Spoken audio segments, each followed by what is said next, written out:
Translation की series में आज हम सीखेंगे कैन का प्रयोग। आज का वीडियो बहुत ही खास होने वाला है, इसे बिल्कुल भी स्किप मत कीजिए क्योंकि बहुत ही इंपॉर्टेंट नॉलेज आपसे मिस हो सकती है। So hello students, my name is JP Mishra and welcome to our YouTube channel the English corp.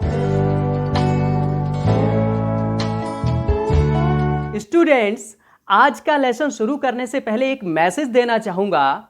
करने से पहले हर कार्य कठिन होता है, लेकिन जैसे ही हम उसे करने के लिए तैयार हो जाते हैं वह धीरे धीरे हमारे लिए आसान हो जाता है। तो हिम्मत मत हारिए और लगे रहिए इंग्लिश सीखने में। तो ट्रांसलेशन करने से पहले हमें आइडेंटिफिकेशन यानी पहचान जाननी चाहिए, क्योंकि जब तक हम सेंटेंस को देखकर यह नहीं समझ पाएंगे कि यह किस यूज का है या किस टेंस का है, तब तक हम उसे ट्रांसलेट नहीं कर सकते। तो इसकी पहचान होती है इस प्रकार के वाक्यों की मुख्य क्रिया के अंत में सकता है, सकती है, सकते हैं, सकता हूँ आदि शब्द आते हैं तथा सामर्थ्य का बोध होता है। स्टूडेंट्स,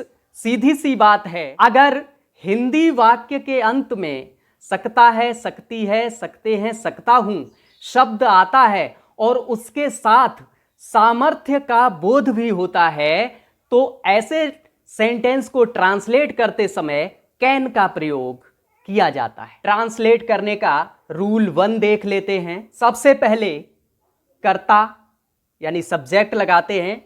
सेंटेंस में जो भी प्रमुख व्यक्ति है, कार्य करने वाला व्यक्ति है, वही कर्ता होता है। उसके बाद कैन लगाते हैं।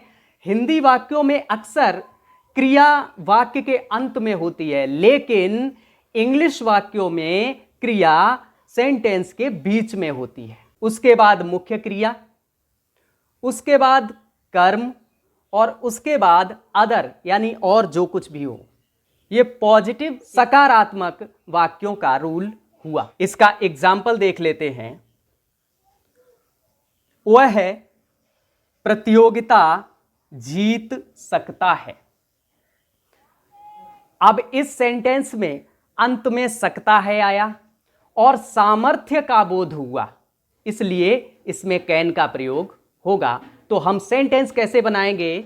वह की इंग्लिश ही, सकता है कि कैन, जीतने की विन और द कंपटीशन, कंपटीशन मीन्स प्रतियोगिता।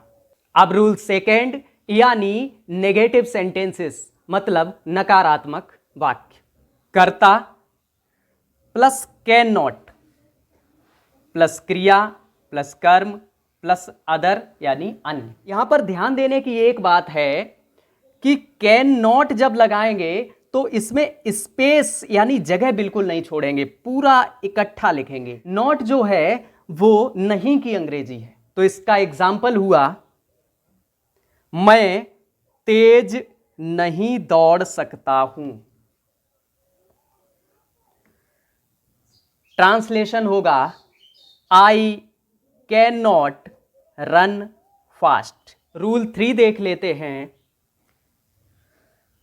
सबसे पहले कैन, कर्ता, ब्रैकेट में नॉट। ये ब्रैकेट में नॉट इसलिए दिया गया है, अगर सेंटेंस में नहीं शब्द आए तभी नॉट का प्रयोग किया जाए। आगे क्रिया, कर्म, अदर और क्वेश्चन मार्क, यानी कि ये इंटेरोगेटिव फर्स्ट का रूल है। मतलब जिन सेंटेंसेस में, जिन हिंदी वाक्यों में क्या शब्द वाक्य के पहले आता है, तो क्या की अंग्रेजी नहीं लगाई जाती है, बल्कि हेल्पिंग वर्ब को सब्जेक्ट से पहले लिखा जाता है। तो इसका एग्जाम्पल होगा, क्या तुम गीत गा सकते हो? Question mark.